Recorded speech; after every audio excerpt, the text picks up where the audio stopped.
Olá, meus amigos. Sejam todos muito bem-vindos ao canal do Centro Espírita Irmã Rosa.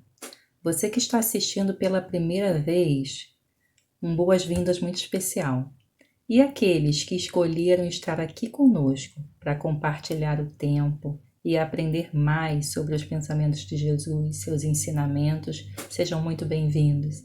E que permaneçam e se permitam estar conosco sempre que desejarem. Bom, eu sou a Ana Luísa, sou tarefeira da casa. E hoje quem vai trazer o evangelho para a gente será a Cláudia Matos. O tema será Comportamento Ético-Moral do Espírita. Mas antes da gente chamar a Cláudia, vamos fazer a nossa página e a nossa prece inicial em seguida. A página de hoje são trechos extraídos da Resposta dos Espíritos, a questão 918 do Livro dos Espíritos, que trata das características do homem de bem. Ela diz assim, questão 918. Por que indícios se pode reconhecer em um homem o progresso real que lhe elevará o espírito na hierarquia espírita? A resposta. O espírito prova a sua elevação quando todos os atos de sua vida corporal representam a prática da lei de Deus e quando, antecipadamente, compreende a vida espiritual. Verdadeiramente, o homem de bem é o que pratica a lei de justiça, amor e caridade, na sua maior pureza. Se interrogar a própria consciência sobre os atos que praticou, perguntará se não transgrediu essa lei, se não fez o mal, se fez todo o bem que podia, se ninguém tem motivos para dele se queixar, enfim, se fez aos outros o que desejara que lhe fizessem. Possuído do sentimento de caridade e de amor ao próximo, faz o bem pelo bem, sem contar com qualquer retribuição, e sacrifica seus interesses à justiça. É bondoso, humanitário e benevolente para com todos, porque vê irmãos em todos os homens, sem distinção de raças nem de crenças. Se Deus lhe outorgou o poder e a riqueza, considera essas coisas como um depósito, de que lhe cumpre usar para o bem. Delas não se envaidece, por saber que Deus, que lhe as deu, também lhes pode retirar. E sob a sua dependência à ordem social, colocou outros homens, trata-os com bondade e complacência, porque são todos seus iguais perante Deus. Usa da sua autoridade para lhes levantar o moral, e não para os esmagar com o seu orgulho.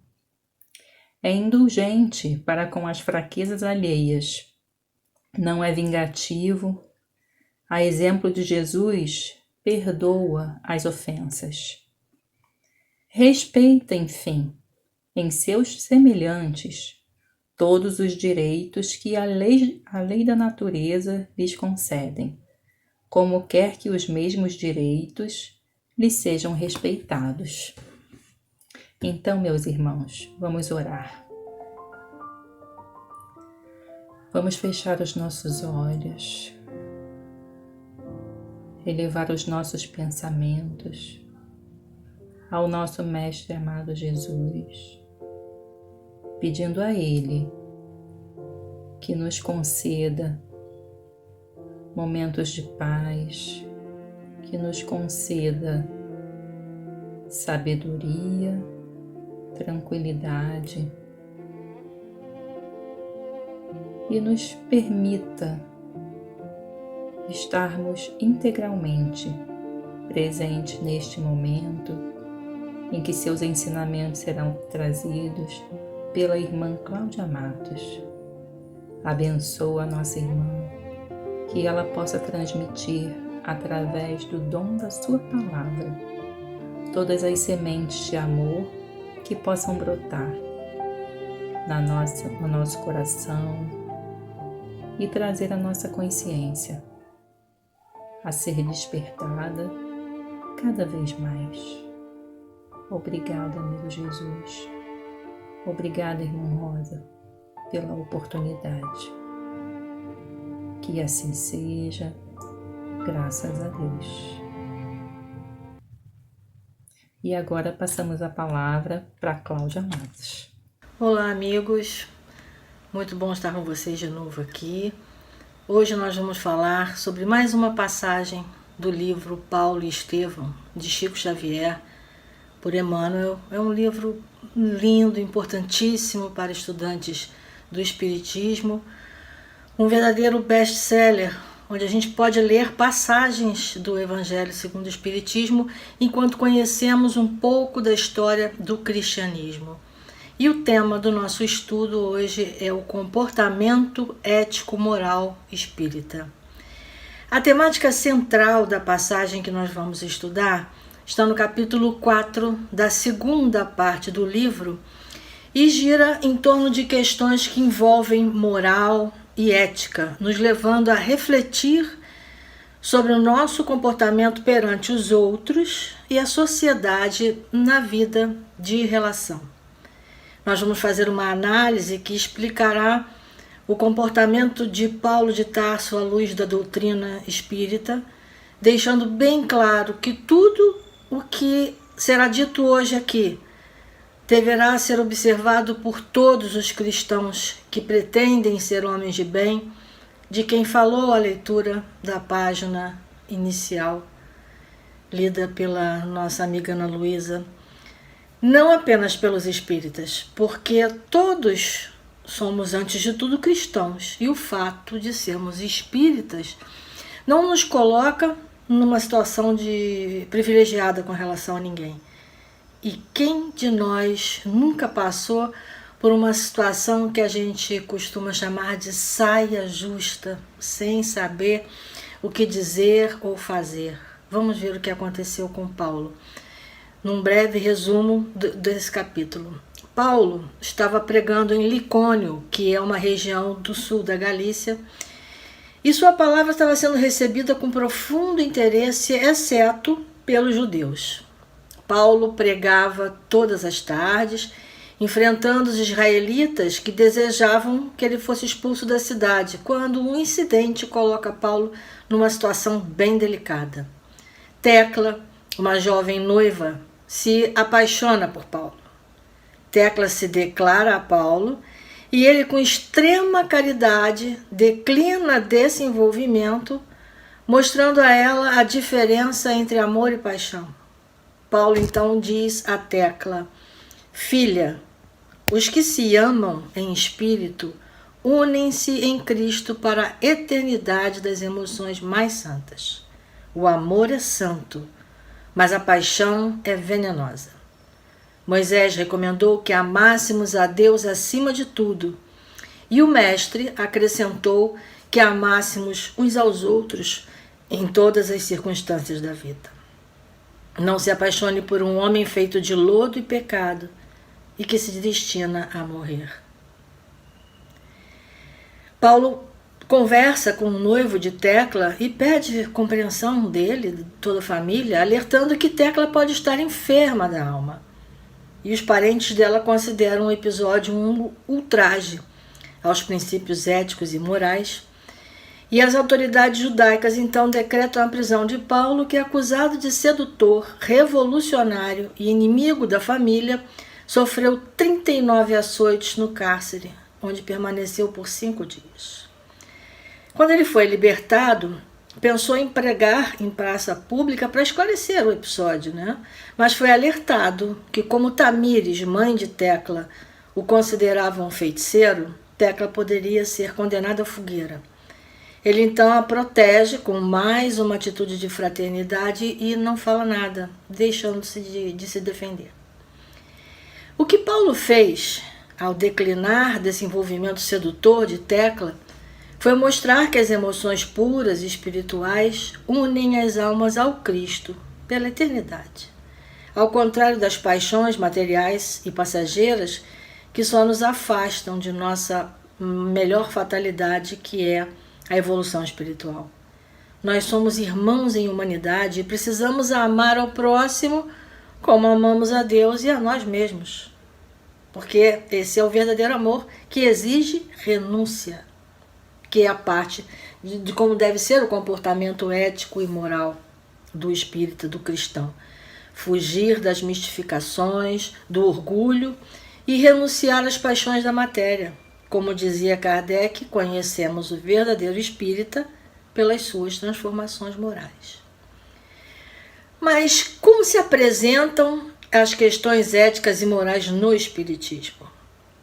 Tudo gira em torno da conduta humana, que envolve um ou mais indivíduos numa situação determinada. Mas nós vamos ver que no final tudo envolve o amor. Para o espiritismo, a consciência moral e a liberdade humana estão intimamente ligadas. Por consciência moral, a gente entende a capacidade que temos de julgar e escolher o nosso próprio caminho na vida. Já a liberdade é a possibilidade de escolha entre os caminhos que nós temos, dentro das limitações que são impostas pelas circunstâncias. Isso é o livre-arbítrio, não é? Allan Kardec, no Livro dos Espíritos, quando trata das leis morais, ele define a moral como sendo a regra da boa conduta e, portanto, da distinção entre o bem e o mal. Em resposta à questão 630, quando Kardec pergunta como se pode distinguir o bem do mal, os espíritos dizem a ele que o bem é tudo que está de acordo com a lei de Deus e o mal, tudo que dela se afasta. E na parte 3 do Livro dos Espíritos, Kardec apresenta ainda as leis morais, cuja leitura é importantíssima, recomendamos a todos. É um verdadeiro código de ética e de moral baseado em Jesus e baseado no Evangelho segundo o Espiritismo. Nós temos a lei divina ou natural e todas as outras leis que se seguem, leis de adoração, trabalho, reprodução, conservação, destruição, lei de sociedade, do progresso, de igualdade, lei de liberdade e por fim, a lei de justiça, amor e caridade. Observadas e cumpridas de maneira natural, todas essas leis éticas e morais, nos tornaremos homens de bem, como que é a personificação da perfeição moral. A ética espírita ela é decorrente dessa lei natural. E Kardec, para nos facilitar ainda mais, nos presenteia praticamente dissecando a moral de Jesus no Evangelho segundo o Espiritismo, que é o código de conduta e ética moral do Cristo. À medida que o espírito evolui, ele aprende a discernir o bem do mal e essa condição lhe capacita a desenvolver o senso moral. Então, as orientações morais fornecem subsídios para que a gente possa construir e aplicar normas civis, normas, leis, de conduta coletiva, individuais, que podem ser utilizados por nós independentemente dos nossos costumes, religião ou tradição. Por esse motivo, a moral é sempre interpretada como o bem, como tudo que promove a melhoria integral do homem e o ajusta à realidade da vida. Mas para ser efetivamente bom, o ser humano precisa vivenciar a lei de amor. Paulo estava convicto das suas intenções puras para com todos. E essa convicção no bem trazia a ele uma paz e uma superioridade moral que não deixava que ele se abatesse com os insultos, com as desconfianças e permitia que ele mantivesse uma atitude respeitosa com Tecla, com a sua família. E ele sabia também que um envolvimento amoroso poderia pôr em risco os seus planos de difundir o cristianismo. E ele, além de não ter nenhuma intenção com Tecla, e mesmo que tivesse, não poderia ficar com uma imagem negativa, pois ele pregava ali a boa nova de Jesus. Ele era um representante, um apóstolo de Jesus. Ele então manteve uma postura ética de acordo com os seus princípios morais e por isso sua consciência estava tranquila. Paulo amava. O homem, seriamente empenhado em se transformar numa pessoa melhor, precisa admitir que é preciso saber distinguir o bem do mal para que a gente possa agir com acerto e renunciar às coisas que nos desviem das nossas intenções. E Paulo agia assim. E assim precisa agir o verdadeiro espírita, se esforçando para domar suas más inclinações, suas más tendências. Tem uma regra de conduta denominada regra de ouro, que está no Evangelho de Jesus, e é o guia seguro de efetivação moral de todos os nossos atos. É quando Jesus diz: tudo aquilo, portanto, que quereis que os homens vos façam, fazei vós a eles, pois esta é a lei e os profetas. Complementando essa instrução, Jesus ainda nos lembra: não julgueis para não seres julgados. Hipócrita, tire primeiro a trave do teu olho, então verás bem para tirar o cisco do olho do seu irmão. Aqui nesse ponto seria importante a gente falar sobre ética interna. Ética interna é aquilo que a gente faz quando está sozinho. Tipo assim, quando a gente joga papel no chão, aliás, quando a gente não joga papel no chão da rua, mesmo sabendo que ninguém está vendo, a gente não joga porque sabe que não é para jogar, guarda na bolsa, no bolso. Então, ter ética interna é cumprir determinada regra porque você concorda com ela e a internalizou, e não apenas porque é obrigado. Um outro exemplo, limite de velocidade. Eu vou obedecer o limite de velocidade porque eu acredito, eu sei que se eu descumprir, eu posso provocar um acidente. E eu não quero me machucar, nem machucar ninguém. E não apenas porque é proibido por lei. Tá certo? Junto a essa ética vem as nossas escolhas. O que plantamos para colher é causa e efeito, né? Quando a gente tem essa ética interna, a gente não fere ninguém.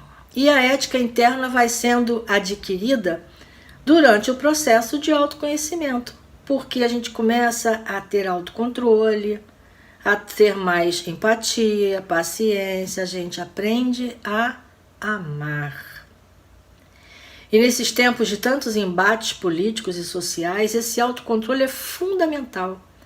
E tem muito a ver com a chamada comunicação não violenta, CNV, que é uma comunicação empática, compassiva, que é um método desenvolvido pelo psicólogo americano Rosenberg Marshall.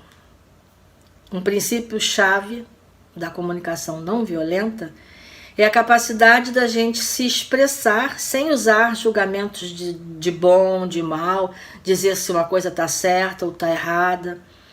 É principalmente a gente conseguir se expressar e expressar sentimentos e necessidades em vez de apenas criticar ou tecer juízos de valor. Mas às vezes quando a gente vê, já fez, né? Fez um comentário grosseiro numa rede social, comentou o post de alguém em tom belicoso. É preciso muito treino e autocontrole, especialmente no momento que estamos vivendo. Nós podemos e devemos analisar tudo dentro dos princípios éticos e morais, sim. Mas temos que nos posicionar sem julgar, sem ferir o outro, mostrar sem apontar. A filosofia de Gandhi, a ahimsa, ahimsa significa não violência. As leis divinas são leis de amor. E amor não combina com violência, são leis morais e felizmente estão gravadas na nossa consciência. A gente precisa despertá-las diariamente, vigiando as nossas atitudes. Nesse contexto todo, a gente não podia deixar de falar um pouquinho das cartas de Paulo, cartas que orientam sobre valores éticos e morais. Paulo começou a escrever suas cartas com a essência espiritual que vinha direto de Jesus para ele. E no início ele ainda contou com a ajuda do Espírito Estevão. E depois ele continuou, inspirado pelo próprio Jesus, no cristianismo primitivo. Paulo de Tarso, através das suas cartas escritas às igrejas recém-formadas, lançou orientações éticas cujo teor se aplica até os dias atuais. Quando ele escreve a primeira carta aos Romanos, diante de tanta promiscuidade, paixões materiais, ele escreve um trechinho que poderia se aplicar ao episódio que envolveu ele e Tecla. Ele diz assim: a inclinação da carne é morte, mas a inclinação do espírito é vida e paz. Se Cristo está em vós, o corpo na verdade está morto pelo pecado, mas o espírito vive por causa da justiça. Paulo lançou bases para a ética da vida cristã nascente, naquela época. Em pleno nascimento do cristianismo, a proposta dele já consistia em aliar liberdade com responsabilidade. Na primeira carta aos Coríntios, por exemplo, ele diz aquela célebre frase: tudo me é permitido, mas nem tudo convém. O direito à liberdade é um dos elementos éticos fundamentais da vida humana. E na sua carta aos Gálatas, Paulo diz: foi para a liberdade que Cristo nos libertou. Ele acentua e valoriza a liberdade, chamando a atenção que determinados comportamentos que são desencadeados por nós mesmos podem nos tornar escravos de vícios, de paixões. Então Paulo nos alerta para a vigilância, porque somente quem é vigilante, que respeita seus próprios limites e os limites do outro, consegue manter sólida a sua liberdade e cresce nela, cresce com ela. Quando a gente entende que tudo me é lícito, mas nem tudo me convém, a gente entende que a gente, na verdade, está tendo discernimento para descobrir o que é a vontade de Deus e optar por essa vontade, porque tudo que congrega, edifica e tece com amor a vida das pessoas é permitido e conveniente. Paulo diz assim: e não vos conformeis com este mundo, mas transformai-vos, renovando a vossa mente, a fim de poderdes discernir qual é a vontade de Deus, o que é bom, agradável e perfeito. Veja, ele não diz, não está satisfeito com o mundo, mude o mundo, não, ele diz transformai-vos. Ou seja, todos os homens prezam a liberdade. Nós fomos criados para ser livres, mas a gente precisa saber quais são os melhores caminhos para percorrer para que a gente possa, com autoconhecimento, com a nossa mudança íntima, a gente mude os nossos valores morais, cada um mudando os seus, o que já é muito difícil, e assim a gente vai mudando o mundo. Aderir à mensagem de Jesus significa que a gente precisa compreender a nós mesmos, compreender os outros e as relações humanas, não fazendo ao outro aquilo que não gostaria que fizessem consigo, né? Paulo aos Coríntios recomenda que a gente seja humilde perante as outras pessoas. Ele incentiva a caridade com generosidade e diz assim: ninguém procure satisfazer seus próprios interesses, mas aos do próximo. Ou seja, que cada um de nós possa ver no rosto dos pobres, dos sofredores, o rosto de Cristo. É a tradução concreta e segura do amai-vos uns aos outros como eu vos amei. Cristo dizia, eu vim para esses sofredores, e quando destes pão foi a mim que alimentastes. Olha, essa nossa mudança, essa reforma íntima, tão difícil, é para que a gente possa descobrir e realizar no nosso dia a dia o que a vontade de Deus nos propõe. Que a gente possa ser instrumento de amor nesse momento extremamente difícil de transição que a gente está vivendo. Ao invés de a gente ficar dizendo, esse mundo está perdido, procuremos nos encontrar. O que temos que fazer é nos aproximar de Jesus, com fé, com vontade, e para isso é preciso conviver, para servir, para evoluir é uma lei de cooperação. Jesus teve 12 apóstolos, então discípulos, né? Ele até podia trabalhar sozinho, mas ele não trabalhou, ele escolheu a companhia para mostrar que com cooperação e convívio o amor se manifesta de uma forma mais plena. Assim, numa casa espírita e numa vida de relação social, esse trabalho tem que ser incessante, essa evolução moral a gente precisa atingir para que a gente possa servir ao Cristo servindo aos nossos irmãos que nos procuram como pessoas ou que procuram as casas espíritas em que atuamos. Servir é um ato de caridade. Como Jesus disse, eu vim para servir. E Deus e Jesus estão até hoje trabalhando, porque nós não. Né? Somos co-criadores, não podemos esquecer. Somos co-criadores da obra divina.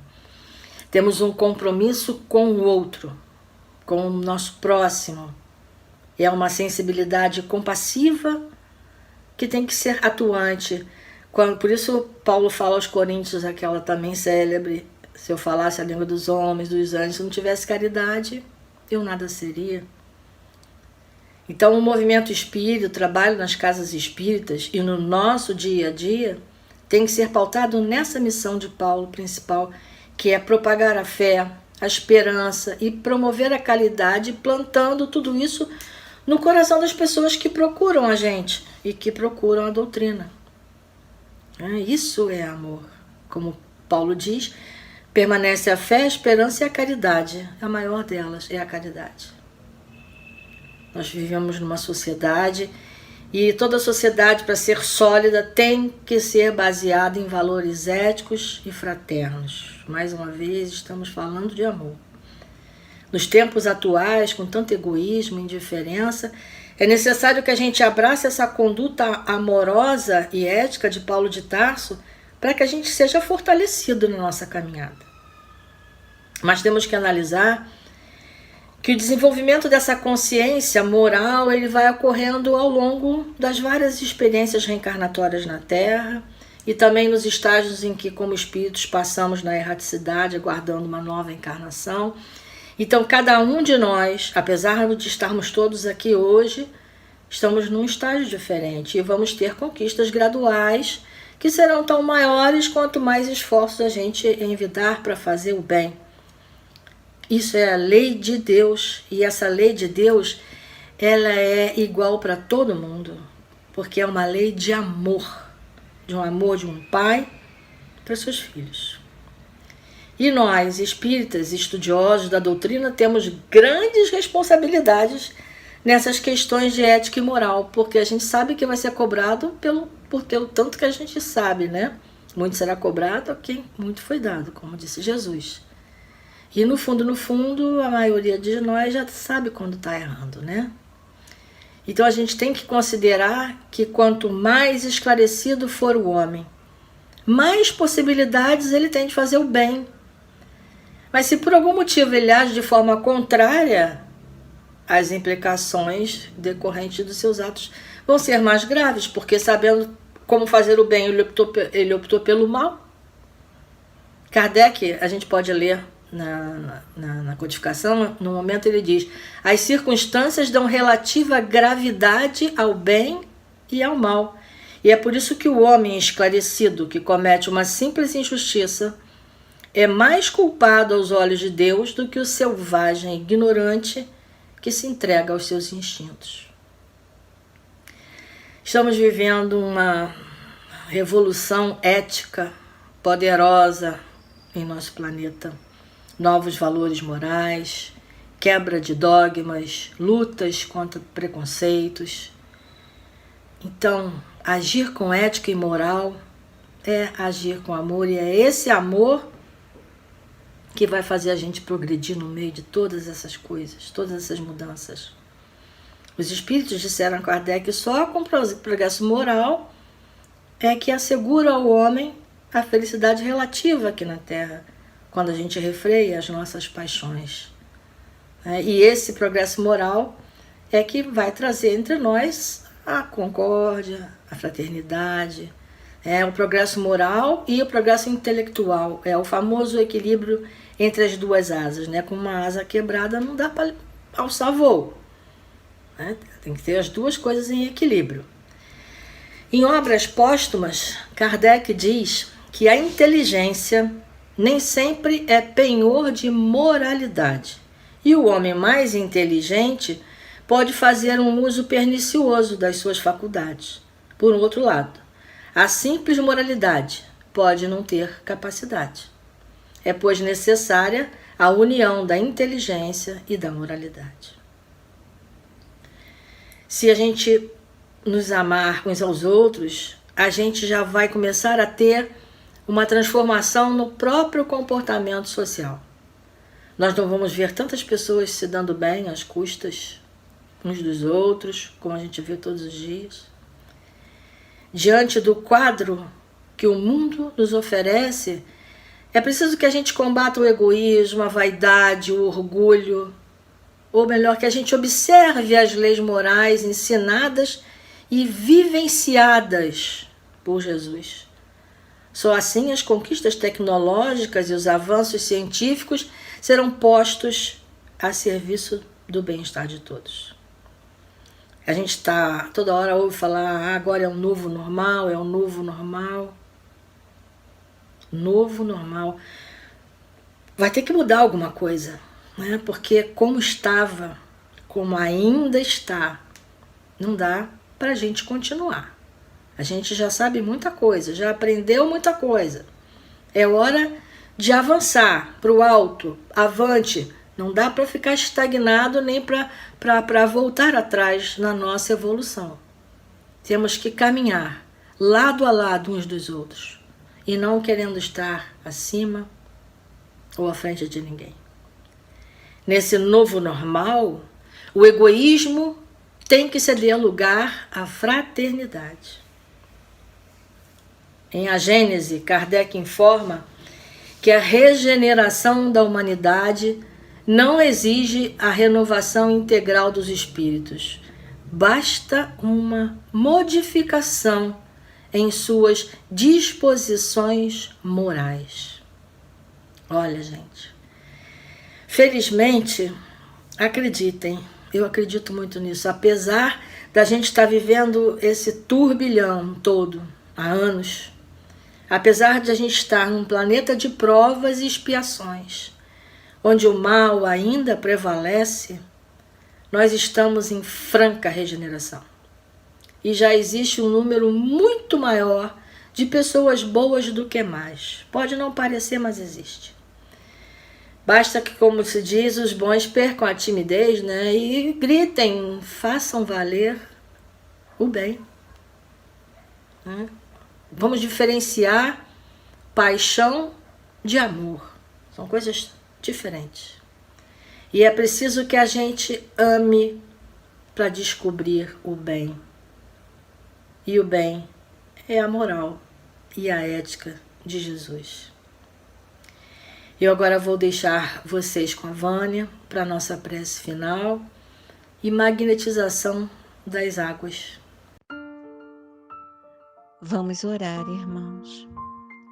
Agradecer a Deus, nosso Pai, e a Jesus, nosso Mestre, pela vida.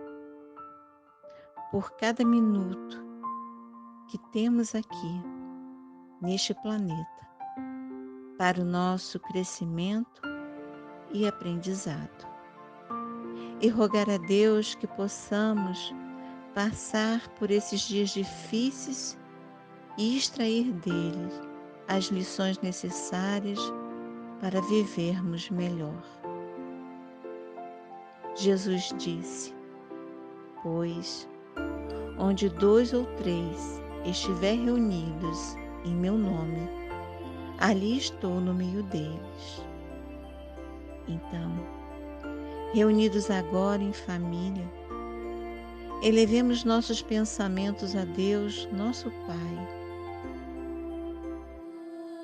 e roguemos a presença de Jesus em nossos lares. Ele, irradiando uma intensa luz que envolve a todos nós e aos nossos familiares. Sentimos nesse momento uma onda de paz a nos envolver. Somos tomados de mais fé, mais esperança, mais otimismo. A luz de Jesus é tão forte que cada cômodo da nossa casa fica iluminado. Onde o Mestre está, há amor, o perdão, o companheirismo, o entendimento, a paz. A luz é tão intensa que expande para outras casas, iluminando outros lares, outras famílias, envolvendo a todos com o imenso amor de Jesus. E assim, rogamos ao Pai para que Jesus permaneça em cada lar desse planeta. E tocados todos pelo amor de Jesus, possamos descobrir a grande importância que é viver em família. Ajuda-nos, Pai. Te rogamos, Senhor, também a fluidificação das nossas águas, que nelas a espiritualidade amiga deposite os bálsamos para o alívio dos nossos males.